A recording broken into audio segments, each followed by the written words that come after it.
Luz, câmera, som, ação. Matinê. Tudo para ficar ligado no universo do cinema. Boa tarde, está começando aqui na UniFM 107.9 o Matinê, um programa que te convida a viajar pelo universo do cinema. Eu sou Alexandre Macari e vamos juntos até às 3 da tarde. Hoje vamos conversar sobre a Filmoteca da UFSM com um dos idealizadores da ação, professor Gilvan Dockhorn. Não esqueça de seguir e mandar sua mensagem no Instagram, @Cinemac, soletrando CINEMACC, e também pelo WhatsApp das rádios da UFSM no número 55-3220-8106. O programa tem a produção de Débora Dalla Posa e Alexandre Macari. Na direção das rádios da UFSM, Jonathan Ferreira. E na técnica, ele, José Carlos Quartiero, o Zezinho, colecionador musical. Muito bem, senhor Zezinho. Isso aí, né? Importante. Espero que tenha algum do Ozzy aí na tua coleção também, né? Hoje a nossa trilha sonora vai ser recheada de Ozzy Osbourne. Agora em Santa Maria, 16 graus, tempo parcialmente nublado. Tá bom para correr, tá bom para fazer exercícios, né? Um clima agradável. 2:03 da tarde. Antes de começarmos a falar sobre o tema de hoje, vamos recordar um pouco do que aconteceu na história do cinema nesse dia 28 de julho. Rebobinando. O passado da sétima arte em destaque. 28 de julho na história do cinema. Em 1886 nascia Ruby Hoffman. Ela começou nos palcos e brilhou em filmes mudos entre 1914 e 1920. Trabalhou com produtoras como a Pathé Frères e Astra Film, atuando em seriados cinematográficos de ação, como A Casa do Ódio, de 1918, e O Grande A Vampiro Relâmpago, de 1919. Ela faleceu em 1973. Em 1896, nascia nos Estados Unidos Barbara Lamar. Ela foi dançarina de cabaré, roteirista e atriz de destaque no cinema mudo. Conhecida por seu estilo dramático e sua vida marcada por excessos, Lamar viveu intensamente e de forma breve. Ela morreu aos 29 anos. Seus principais filmes são O Prisioneiro de Zenda, de 1922, e O Herói, de 1923.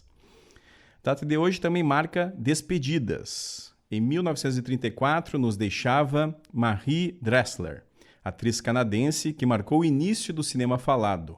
Com seu talento cômico e presença forte, ela conquistou o Oscar de melhor atriz por O Lírio do Lodo, de 1930.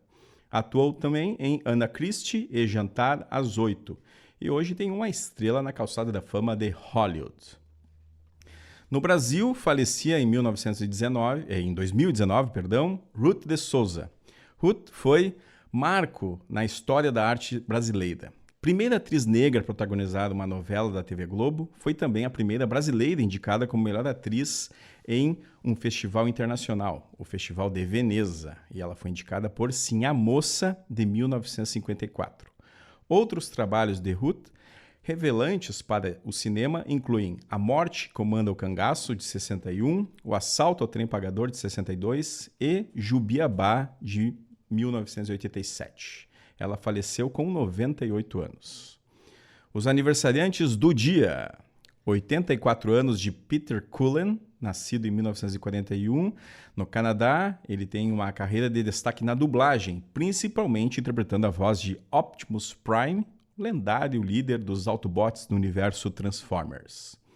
65 anos de Luiz Fernando Carvalho, cineasta e diretor de televisão, é um dos nomes mais inovadores do nosso cinema brasileiro.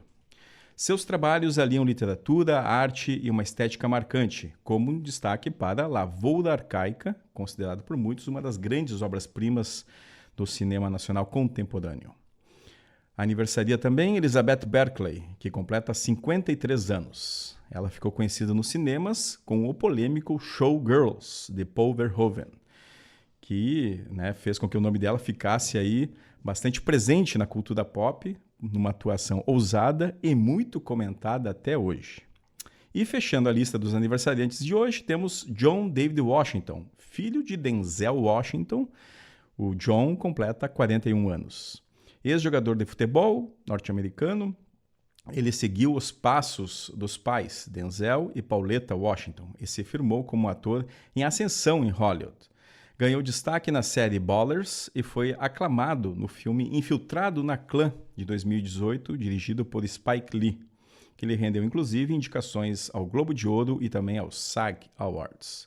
Outros filmes importantes em que ele participou são Tenet, de 2020, e Resistência, de 2023. Há 80 anos estreava em Santa Maria vários filmes importantes.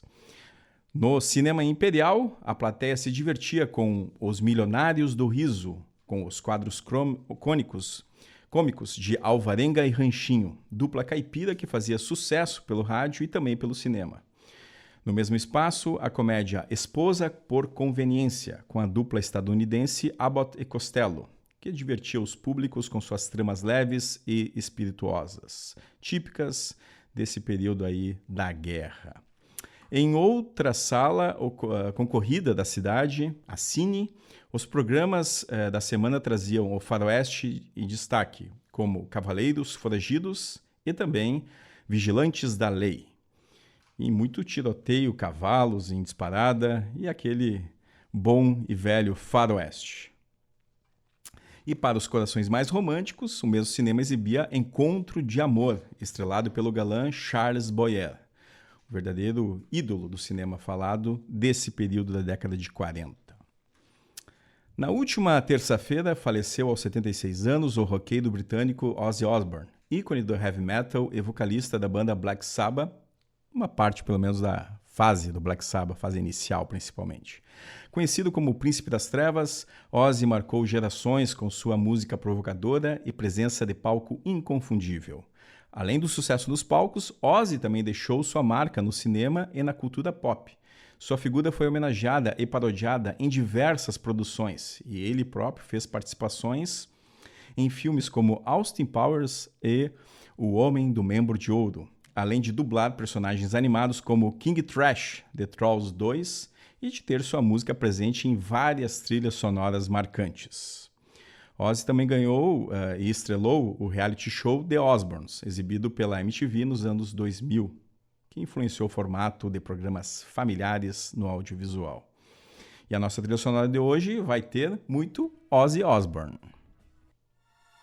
Trilha sonora. Só de ouvir, passa um filme na cabeça. E a primeira é Iron Man, que está na trilha sonora de vários filmes como Detroit Rock City, de 99, Escola de Rock, de 2003, e é marcante no primeiro filme do universo cinematográfico da Marvel, O Homem de Ferro, de 2008. No escurinho do cinema. Matinê, na Uni-FM.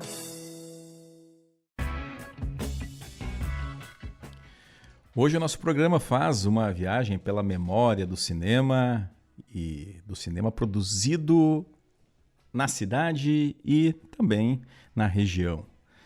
O endereço que a gente convida você a frequentar é a Filmoteca UFSM, um espaço de preservação, pesquisa, ensino e difusão do cinema dessas produções locais e regionais. Desde o ano passado, mais de 2.200 obras audiovisuais que participaram do Santa Maria Videocinema entre os anos 2002 e 2012 estão sendo organizadas e catalogadas por professores, estudantes de vários cursos aqui do UFSM, em específico também do curso de Arquivologia. É uma parceria que o Cineclube da Boca e a Coordenadoria de Cultura e Arte da Pró-Reitoria de Extensão vem desenvolvendo na elaboração desse importante trabalho aí fomentado e pensado por muitas pessoas, mas que tem, claro, um nome importante aqui na nossa universidade, que sempre traz discussão sobre cinema, audiovisual, e que tem justamente com essa ideia ampliar esse acesso à produção audiovisual local valorizando criadores, preservando histórias, formando novos olhares. E nesse sentido, estará comigo hoje aqui para conversar sobre a Filmoteca, mas poderíamos fazer um programa aqui de 6 horas falando sobre vários temas ligados a cinema, né? Que é o professor Gilvan Dockorn. Foi meu professor alguns anos atrás. Vou dizer alguns anos para não ficar, né, para não revelar a idade, né? Mas, além de idealizar o projeto da Filmoteca, ele também coordena o Cineclube da Boca, da UFSM, o curso de extensão em produção de cinema e audiovisual da UFSM, é cineclubista e cinéfilo, e gremista também, eu tenho que colocar isso no currículo, né? Professor do Departamento de Turismo, então, Gilvan. Tudo bem, professor? Tudo bem, Alexandre. Obrigado pela oportunidade, pelo espaço. E eu sou tudo isso e mais um pouco ainda. Estamos aí. E parabéns pela trilha, né? Ver Black Sabbath, ver Ozzy é sempre revigorante, né? E homenageando o velho príncipe das trevas que partiu. Infelizmente ou felizmente, não sei também, nesse momento estava com problemas de saúde bem graves, né? Mas a gente tenta sempre prestar essas homenagens, inclusive não só para ele, mas para todos esses artistas aí que passam pelo mundo do cinema, que tem uma conexão aqui conosco, né? Que nos formam enquanto pessoas também, né, Gilvan? Gilvan, então, bom, eu te conheci lá quando foi meu professor do curso de História, né? Lembro que a disciplina História Medieval já trabalhava com questões de cinema e tal lá, né? Então, tu tem uma trajetória que eu calculo né, seja bastante extensa em relação a pensar o cinema naquela época, né? O incrível Exército de Brancaleone, entre outros. Clássico da história medieval. E Os Visitantes, né? E, Gilvan, o desenvolvimento do Cineclube da Boca, a gente já trouxe aqui a Tayane, né? Representando o Cineclube. E eu pensei, precisamos falar um pouco sobre a Filmoteca, né? Eu sei que o Gilvan já deu outras entrevistas aqui na TV também, né? E na rádio, mas, né, o nosso programa é matinê, né? Ou seja, é tudo para ficar ligado sobre cinema. Então, eu convidei ele hoje mais específico para falar sobre a Filmoteca, né? Mas, Gilvan, assim, de onde que surgiu essa ideia, né? Eu acho que podemos começar do princípio. Eu sei que já deve ter respondido isso várias vezes, mas deixa para nós o teu registro. A relação de Santa Maria com o cinema, ela eu vou usar uma expressão que é muito comum, que é histórica, né? O primeiro filme recuperado, o mais antigo filme recuperado na Cinemateca Brasileira é feito aqui em Santa Maria. O Glênio Povas conseguiu recuperar nos arquivos da Leopoldson um filme do Eduardo Hirst, de 1909, que é Cerimônias e Festas da Igreja em Santa Maria, que é a inauguração da Catedral ali da Rio Branco. E depois corta para a saída do trem da estação, né? Eu brinco que isso explica um pouco como a cidade se relaciona com várias coisas, com patrimônio, cultura, memória, história, que se a cena clássica dos Lumière é a chegada do trem à estação, em 1895... Nós temos a saída do trem em 1909, né, cara? E a cerimônia de inauguração da catedral. Isso está na Cinemateca. Então, o primeiro filme preservado, não é o primeiro filme feito, não é? As películas são muito sensíveis e a preservação sempre foi um grande problema, não é? Se perdeu muita coisa. Então, o primeiro filme preservado da história do cinema brasileiro é feito em Santa Maria, 1909, dirigido por Eduardo Hirst, um alemão que fazia esse tipo de filmagens, né? Poderíamos dizer que o primeiro documentário, né? Em 1913, o Francisco Santos, lá em Pelotas, ele filma Os Óculos do Vovô, que é uma comédia, uma ficção, né, curta. E a primeira exibição desse filme foi no Coliseu Santamariense, a estreia dele, né? Do primeiro filme de ficção, digamos assim, preservado. Então nós temos as duas referências de história do cinema brasileiro relacionadas à cidade, né? Então, a história do cinema em Santa Maria meio que se confunde no Brasil. Então, não é novidade que a gente pense em preservar, recuperar, discutir, debater, né? Ao mesmo tempo, Santa Maria tem uma vasta produção de cinema. Vamos falar de cinema, que o audiovisual se agrega depois. É uma discussão para quem é teórico do cinema, que sabe muito melhor do que eu sobre isso, que quando a digitalização, o formato digital, né, e não mais película, ele entra, se discute se é ou não cinema, né? E aqui em Santa Maria tem um marco, que é o final dos anos 90, né? Tanto é que é um curso, o primeiro curso de cinema, de produção de cinema, um curso de extensão, o primeiro curso de extensão em produção de cinema digital é do final dos anos 90, ali organizado pelo Sérgio de Assis Brasil, pelo Rondão de Castro e tal, que introduz esse novo formato de produção, né? Que, por um lado, facilita muito, barateia muito e tal. Cria uma certa discussão entre, né, as pessoas que são no meio por isso, que cinema só se fazia em película e tal. Essa discussão está superada hoje, né? Porque praticamente não se faz mais filme em película e tal. Mas tu tem uma vasta produção anterior a isso, né? Tu tem os Abas Largas, que é uma referência, que não é uma produção daqui, mas né, o Edmundo Cardoso participa, que se torna, né, isso a gente está falando aí dos anos 50 para 60. Depois tu tem toda uma geração dos que trabalhavam em Super 8, que é uma bitola de filmes. A câmera tem um formato quase como um secador de cabelo, né? Foi um lançamento da Kodak para fazer filmes domésticos. Na verdade, não era para fazer cinema propriamente dito, mas se tornou muito barato e permitiu uma produção urbana no Rio Grande do Sul, porque até os anos 70 se fazia muito cinema, que a gente chamava de cinema de bombacha, né, cara? Muito ligados aos ícones do Rio Grande do Sul, né? Só aqui também, né? Teixeirinha, essa questão muito rural e tal, né? O Super 8 permite uma produção urbana, e tu tem toda uma galera de Porto Alegre que começa a produzir, que depois vai se reunir na Casa de Cinema, né? Que é uma produtora porto-alegrense muito reconhecida, que tem Jorge Furtado, tem Carlos Gerbasi, né? A Casa de Cinema, né? Exato, né? Então é uma galera que começa a fazer filmes. E aqui em Santa Maria também, com o Luiz Carlos Grassi, né? Inclusive tem o primeiro festival de Super 8 feito aqui, foi um sucesso, né? A Marilice Daronco pesquisa isso muito bem, outra referência na área da memória do cinema na cidade. Então tu tem que ter essa trajetória toda até chegar nas produções ali envolvendo já para televisão e para clipes, né, que o Service Brasil faz, né? Para a galera muito mais jovem, é bom lembrar que a forma de divulgar conteúdo de cinema e audiovisual era o cinema propriamente dito ou a televisão, né? Então não tinha outras plataformas no período, né? Então, Santa Maria tem toda essa trajetória. E com a digitalização, uma explosão da produção. Sabe? Tu começa a produzir muita coisa, junto a cursos que vão ter, se não uma formação inicial, uma pós-graduação, a antiga Unifra, né? Hoje o UFN, tinha uma especialização em cinema. Tu tem vários professores da área aqui da comunicação, do desenho industrial, que também tem disciplinas ligadas à produção de cinema e audiovisual. E a própria formação individual aqui, tem uma galera que começa a produzir em larga escala, né? Eu posso citar desde dessa final dos anos 90 para cá, né? O Léo Roth, Luiz Alberto Cassol, o próprio Luiz Carlos Grassi, que produz até hoje, né? Que faz esse arco aí de memória desde os anos 70 e está vindo... E agora esse ano ele finaliza mais um filme. E depois vem uma geração nova que vai produzir com muito talento, né? Maurício Cantelli, o Fabrício Coulterman, que acabou de lançar um filme há pouco. Tem o pessoal da TV Ovo, que vai fazer um outro tipo de produção mais ligado às periferias da cidade, uma produção documental, né? O próprio slogan da TV, que é o espelho da comunidade, né?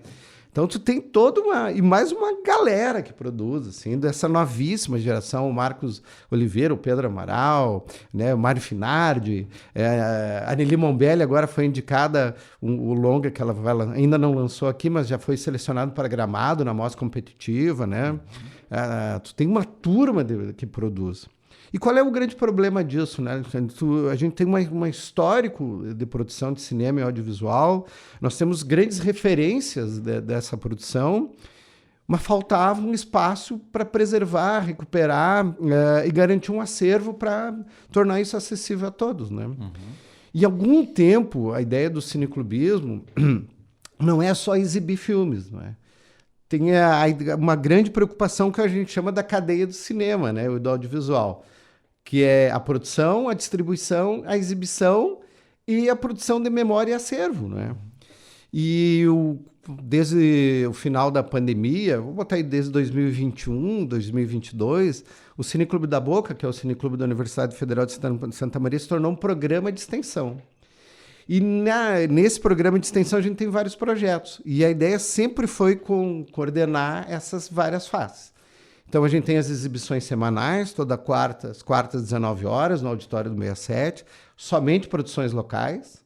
Produções locais, lê Santa Maria, região, mas Rio Grande do Sul também. A gente exibiu filmes de Porto Alegre, Canoas, Santa Cruz do Sul, enfim, cinema local.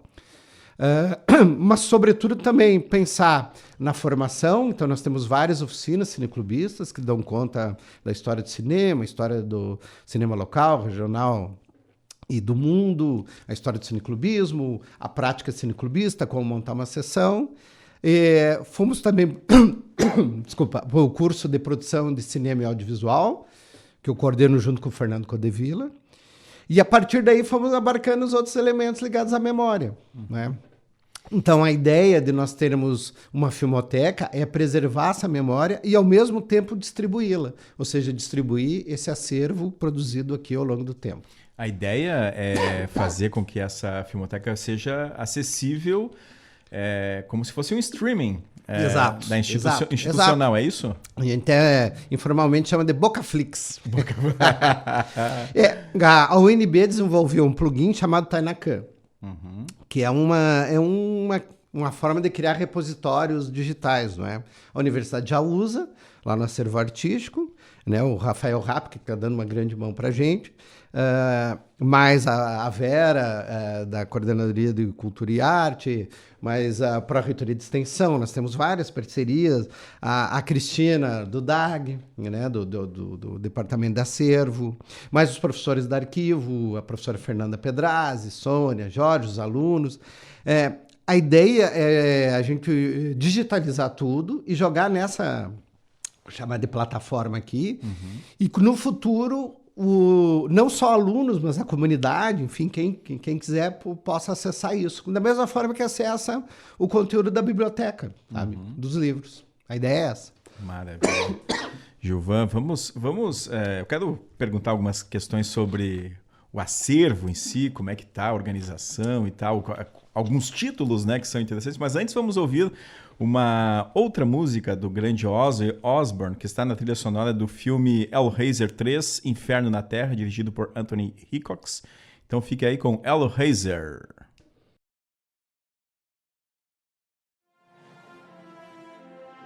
Matinê. A cada filme, uma nova experiência.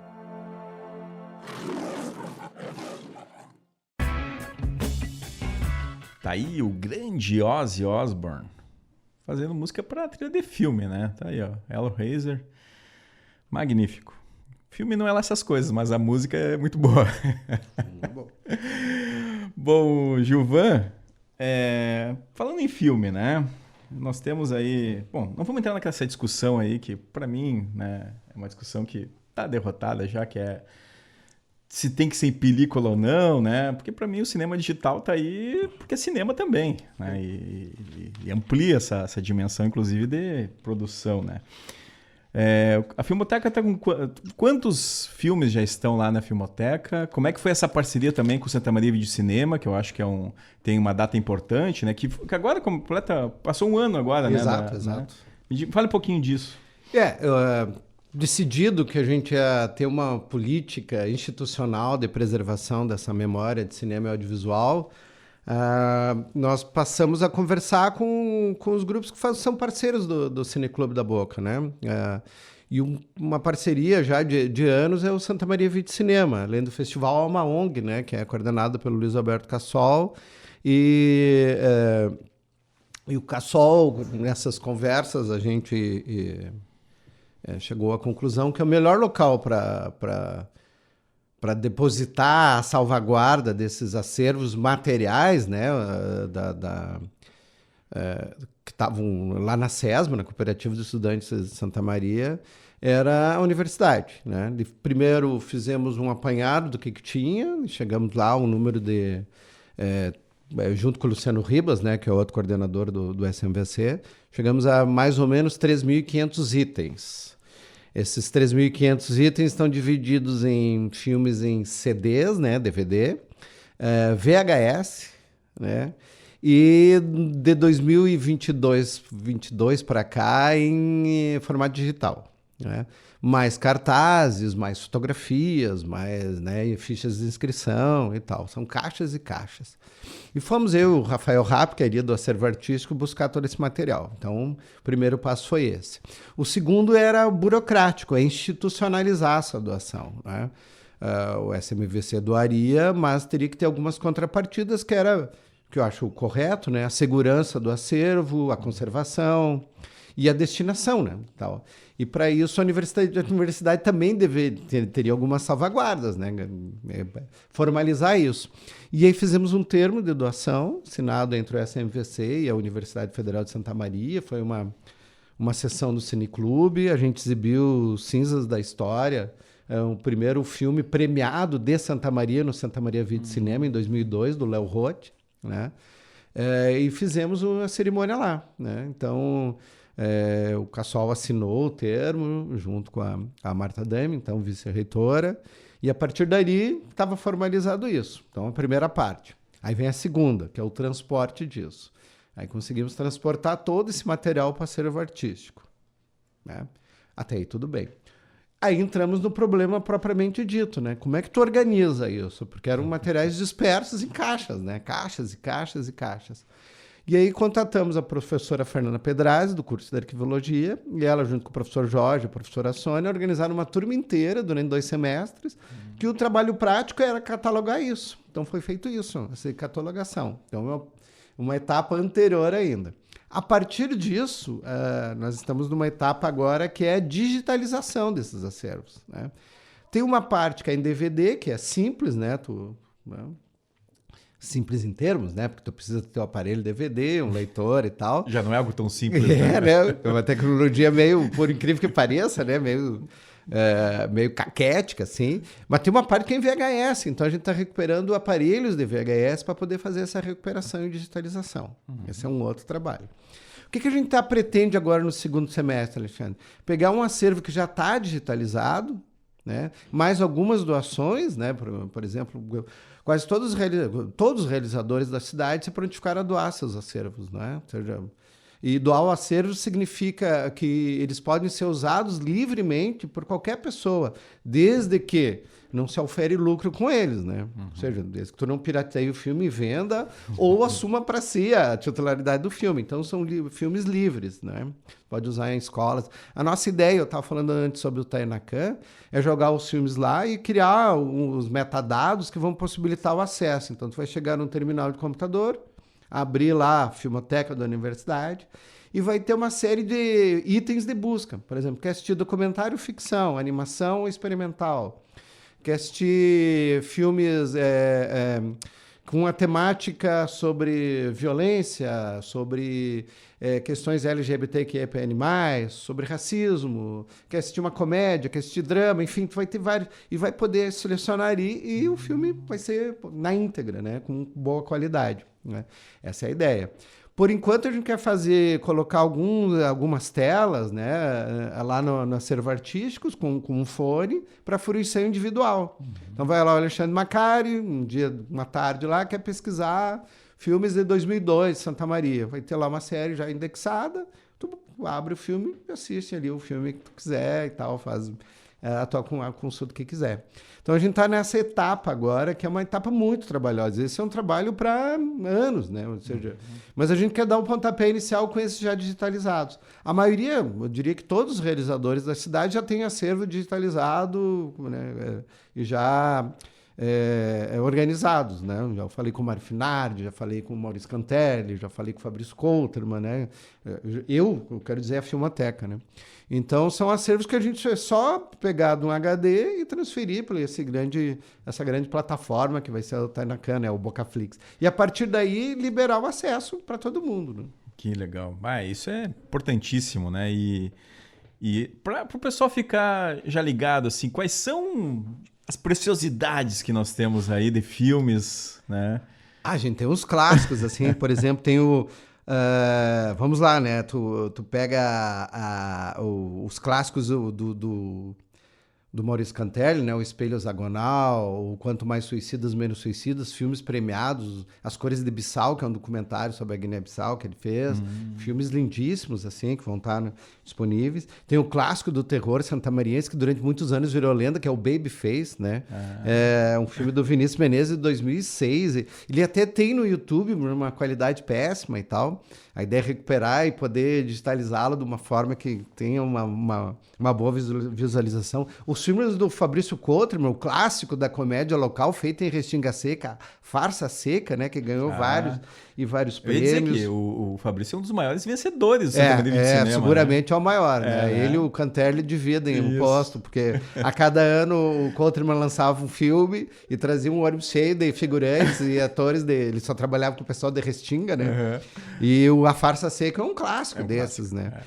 Tem A Última Trincheira, do Rondão de Castro, de 2002, né? Com outro desses clássicos, O Tesouro, do Luiz Carlos Grassi, todos os filmes do Cassol, né? O Câncer, Sem Medo da Palavra, que é o primeiro filme longa-metragem documentário que a gente tem, é Na Cidade.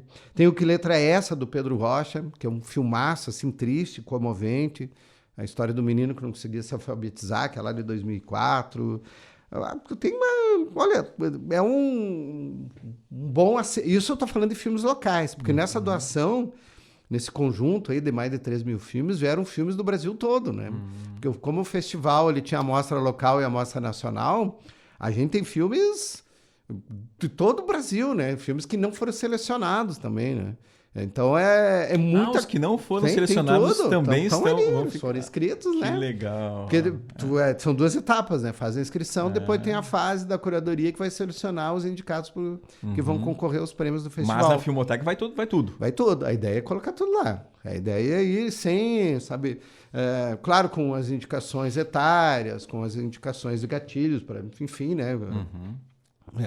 Filmes de violência, filmes com cenas de abuso, enfim, todos os cuidados, mas que tudo esteja à disposição, tá? Tudo. Né? Até, como a gente trabalha muito, nós somos professores, né, Macaé? A ideia é de que se utilizar muito cinema em sala de aula, há uma lei que obriga também a utilização do cinema nacional em escolas públicas e tal. E geralmente a gente não usa como acervo referências internacionais, né? Debates, usa filmes... a ideia é que a gente tem um grande acervo para utilizar em sala de aula também, com questões importantes para a comunidade local, mas que fale sobre questões nossas como pessoas da gente mesmo, né? Então imagina, tu vê um documentário sobre a Vila Natal, um documentário sobre a Vila Caramelo, que a TV Ovo sempre produz, um documentário sobre os distritos da cidade, sobre os bairros, né? Enfim, né?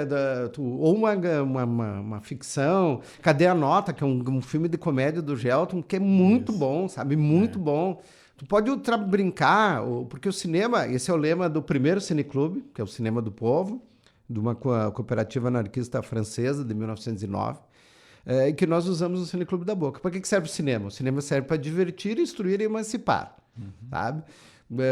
O cinema tanto faz para tu problematizar coisas da tua vida, criar uma certa crítica sobre como nós vivemos, como a gente se relaciona, mas o cinema pode ser só para dar umas risadas, né? Só para se divertir. Não há nenhum problema. E tem filmes que não... Qual é a mensagem do filme? A mensagem é de fazer bem, né, cara? Né? Ou desacomodar, ou inquietar, ou denunciar, enfim, o que seja. Então, quando a gente possibilita que as pessoas se apropriem dessa produção local, acho que a universidade cumpre um papel importante, né, na sua... para além do ensino, da pesquisa, da extensão, mas também a gente devolve para os realizadores da cidade que se dedicam há tantos anos, né? A produzir cinema, a fazer, né, civil. O cinema é uma arte muito cara, muito e coletiva, né? Não é à toa que quando termina o filme sobe os créditos, não para mais, né? E quanto menor o orçamento, maior o número de pessoas envolvidas, né? Porque tu precisa de um monte de gente. Então, marcar que muita gente fez antes da gente, muita gente está fazendo. E os novos realizadores, os que virão, né? Então, a gente tem um festival de cinema aqui, o Cineste, que é um festival do ensino médio, né? Que lança muita gente legal também, né? Garantir esse laço entre o que se foi feito, o que se faz e o que se fará, eu acho que é a grande contribuição que a Filmoteca está trazendo, sabe? E marcar a memória de pessoas que alguns já não estão mais com a gente, no caso do Sérgio Assis Brasil, diretor do primeiro longa de ficção da cidade, que é Amanhã Transfigurada. Mas pessoas que estão aí lutando há muito tempo, né? Eu falei do Graça, falei do Cassol, tem o Álvaro de Carvalho Neto, que não está na cidade agora, mas é um cara que está batalhando há muito tempo. O pessoal ligado à TV Ovo, Paulo Tavares, Marcos Borba, Nelly Mombelli, Denise Copete. Pessoas que trabalham na produção própria, não na frente ali, mas que são fundamentais para o cinema local, que fazem áudio, como Gerson Rios Leme, Ronaldo Palma, Márcia Echeverria, né? Ou pessoas que trabalham com arte, né? Camila Marques, pessoas que trabalham com direção de atores, Raquel Guerra. Tem uma infinidade de pessoas assim que trabalha, que se dedica há muito tempo. E que daqui a pouco, como é uma cidade que não tem muito zelo com a memória, né? Assim, não tem políticas institucionais assim que garantam. Por exemplo, grande parte das pessoas nem sabia quem era o Felipe de Oliveira até roubarem o busto do cara lá, né? Então, é triste isso, é triste. É triste. Né? E sempre se diz, uma cidade transitória, uma cidade de passagem. Isso não é uma grande explicação, né? O nosso patrimônio, a nossa memória, porque é o que dá identidade e pertencimento. Sem isso não há nada, né? Não há nada. Então, eu acho que é um papel que a gente está tentando cumprir e que vai ficar para o futuro, né? Acho que vamos deixar de ser e alguém vai ter que alimentar isso, outros virão.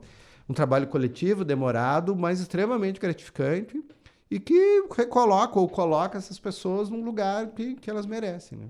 Maravilha. Tá aí, né? Gilvan, como eu falei, se a gente deixar, se a gente for começar a puxar aqui, fazer pergunta, né? O programa tem que aumentar, né? Então... Isso que eu não falei da cortina do programa, que é Pink Floyd, né? Bom, pois é.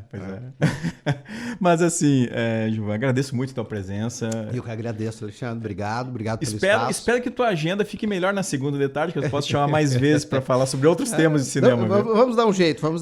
Mas obrigado mesmo, sabe? É muito bom divulgar o que está acontecendo na universidade, divulgar... E insisto que a Filmoteca é uma ação coletiva, né? Tem toda uma questão institucional que a Pró-Reitoria de Extensão nos ajuda, a Coordenadoria do Cultura e Arte. Eu tenho um departamento que dá todo o apoio também, que é o Departamento de Turismo. Há um programa de pós-graduação em Patrimônio Cultural também, que tem várias pesquisas envolvendo a Filmoteca. E mais o pessoal ligado, alunos da arquivologia, voluntários, o pessoal do Cineclube da Boca, o Rafael Rapp, que é a Cristina lá do DAG. É muita gente para poder operacionalizar isso, né? É um trabalho cansativo, árduo e demorado. Mas logo, logo a comunidade, não só a comunidade acadêmica, mas... E do mundo, né? Porque vai estar na web, vai poder acessar e ver essa produção local aí. Maravilha. Ansiosos para esse momento. Vamos agora ao nosso Giro do Cinema. Giro do Cinema. Tudo o que acontece no mundo dos filmes.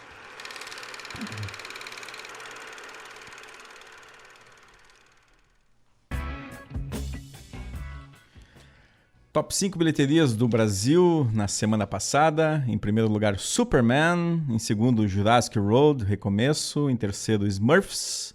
Em quarto, Como Treinar Seu Dragão. E em quinto, Eu Sei o que Vocês Fizeram no Verão Passado. Boa parte desses filmes aí ainda estão em cartaz aqui nos cinemas comerciais da cidade. Que teve na quinta-feira passada, na verdade, na quarta-feira passada, a estreia de Quarteto Fantástico, Primeiros Passos, o novo filme da Marvel, e que tem a direção de Matt Shakman.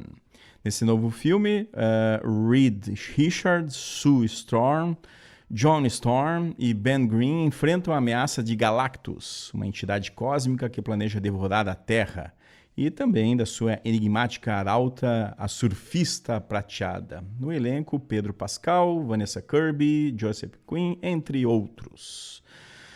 E como eu falei, né, Superman, Jurassic World, Smurfs e Eu Sei que Vocês Fizeram no Verão Passado ainda estão em cartaz aqui no Arcoplex e também no Cinépolis. A agenda cultural dessa semana, o Cineclube Lanterninha Aurélio, ele não vai ter sessão essa semana, ele retornará em agosto com a mostra do cinema alemão, né? Então você fique ligado na programação lá do Instagram, @Cineclube Lanterninha Aurélio, né? E também aqui conosco, né? A gente sempre tiver lançamentos e a gente sempre faz essa agenda cultural semanal aqui do que rola nos cineclubes da cidade. O Cineclube da Boca, né? Estamos aqui com o Gilvan, um dos coordenadores, né? Também está em recesso aí nesse período, né, de férias de inverno e retorna em agosto, né? Fique ligado também no Instagram, @Cineclube da Boca. No próximo sábado, dia 2/8, às 14h30, o Clube de Cinema de Santa Maria exibe o filme Testemunha de Acusação, de 1957, dirigido por Billy Wilder. No filme, quando Leonard Vole, interpretado por Tyrone Power, é acusado de assassinar uma rica viúva, o experiente advogado Sir Wilfrid Roberts, feito por Charles Laughton, ainda se recuperando de um ataque cardíaco, decide defendê-lo. O principal álibi de Vole é a sua esposa, Christine, interpretada de forma magnífica por Marlene Dietrich. E ela é uma mulher enigmática que surpreende ao depor contra o próprio marido, tornando o caso ainda mais desafiador. É um ótimo filme, né? Infelizmente, a sessão da próximo sábado esgotou também em poucos minutos, né? Cineclube da Boca, Clube de Cinema de Santa Maria, né? Você precisa fazer inscrição para participar, como a gente já falou aqui em outros momentos, né? E a inscrição você faz pelo e-mail clubedecinemasm@gmail.com ou pelo WhatsApp 55984392565. Mas fique ligado aí no Instagram da Casa de Memória de Mundo Cardoso, né, para ficar ligado aí nas próximas sessões que o Clube de Cinema fará, né? Teve semana passada também a exibição no Teatro 13 de Maio do Em Busca do Ouro, do Charles Chaplin, sessão lotada também, magnífico, né? Muitos aplausos após a exibição. É isso que a gente precisa e a gente quer, né, quando a gente fala também de cinema clássico. Das notícias, a gente vai destacar que o Festival de Veneza anunciou os 21 longas-metragens que disputarão o Leão de Ouro. Entre eles estará La Grazia, do italiano Paolo Sorrentino, e também Frankenstein, de Guillermo del Toro, aí, que estreia nessa esperada nova adaptação da obra clássica. O cinema francês também traz O Estrangeiro, de François Ozon, baseado na obra de Albert Camus, e também o filme O Mago do Kremlin, dirigido por Olivier Assayas, com Jude Law interpretando uma figura inspirada em Vladimir Putin. Vem coisa crítica por aí, né? E também a obra de Noah Baumbach, J. Kelly, feito com George Clooney e Adam Sandler. Uma mistura, de certa forma, surpreendente aí desses dois atores, né? Vamos ver o que vai sair. E fechando também um outro filme que é bem aguardado, é o novo do grego Yorgos Lanthimos, Bugônia, que tem a Emma Stone no elenco, né? Lembrando que o Festival de Veneza, né, contará também com a Fernanda Torres entre os artistas, né, que fazem parte do júri, que será presidido pelo norte-americano Alexander Payne. O festival ocorre de 27 de agosto a 9 de setembro. Também, essa semana que passou, teve uma discussão sobre a regulamentação das plataformas de streaming, né? Durante a abertura do Festival de Cinema Sul-Americano de Bonito, na última sexta-feira, artistas brasileiros reforçaram o apoio à regulamentação do streaming no Brasil. Nomes como Matheus Nastergalli, Malu Mader, Kairin Ainus e Fernanda Torres já assinaram um manifesto por uma regulamentação do streaming que faz jus aí à história do Brasil, né? E isso diz respeito justamente à proposição que essas plataformas invistam ao menos 12% de sua receita bruta no mercado audiovisual brasileiro. O texto do manifesto prevê que 70% dos valores arrecadados com a Condecine sejam destinados ao Fundo Setorial do Audiovisual e os outros 30% restantes investidos diretamente em produções independentes. A ideia é justamente fortalecer políticas públicas e estimular a produção nacional em um cenário dominado aí por gigantes de streaming. A ministra da Cultura, Margarete Menezes, afirmou que a regulamentação é também uma afirmação de soberania cultural e o projeto de lei está em discussão na Câmara dos Deputados com a relatoria de Jandira Fegali. O Cinesur, né, segue até sábado, dia 2 de agosto, em Bonito, Mato Grosso do Sul, e tem 63 filmes de 9 países sul-americanos, sendo também a entrada gratuita. Também, na semana passada, a Hollywood Reporter divulgou uma lista com 25 melhores filmes de terror do século XXI, reunindo obras lançadas de 2001 até 2025, e que ajudaram, de certa forma, a renovar o gênero, que é sucesso de bilheteria aí nos cinemas comerciais. O top 5 traz, em quinto lugar, o sul-coreano O Hospedeiro, de 2006, de Bong Joon-ho. Em quarto, Babadook, de 2014, de Jennifer Kent. Em terceiro, o sueco Deixa Ela Entrar, de 2008. Em segundo, Corra, de 2017, de Jordan Peele. E em primeiro lugar, e de certa forma também surpreendente, o grande filme de Jonathan Glazer, Sobre a Pele, estrelado por Scarlett Johansson. Digo surpreendente porque se esperava que o Corra ficasse em primeiro lugar, né? Além desses outros jovens clássicos, como O Extermínio, Labirinto do Fauno, Os Outros, Hereditário e também A Bruxa, até obras mais recentes, como Pecadores, que foi lançado justamente em 2025, e o filme Presença, de 2024, aparecem na lista. Muito bem, dessa forma chegamos ao fim de mais um Matinê ao Vivo, em que conversamos sobre a Filmoteca UFSM com o professor Gilvan Dockhorn. Você pode ouvir este e outros programas anteriores no YouTube, @Cinemac3, e no Spotify, @Cinemac. Não se esqueça de seguir nossas redes sociais no Instagram, @Cinemac, e também @Rádios UFSM. Nossa próxima sessão será no dia 4 de agosto. Encerramos o matinê de hoje com a música Paranoid, de Black Sabbath, música que está em diversas trilhas sonoras de filmes como Sid Nancy, O Amor Mata, Jovens Loucos e Rebeldes, Quase Famosos, entre outros. Então, muito obrigado, Ozzy Osbourne, e lembre-se, cuide de sua saúde e assista a ótimos filmes. Corta! Você acompanhou Matinê, tudo para ficar ligado no universo do cinema.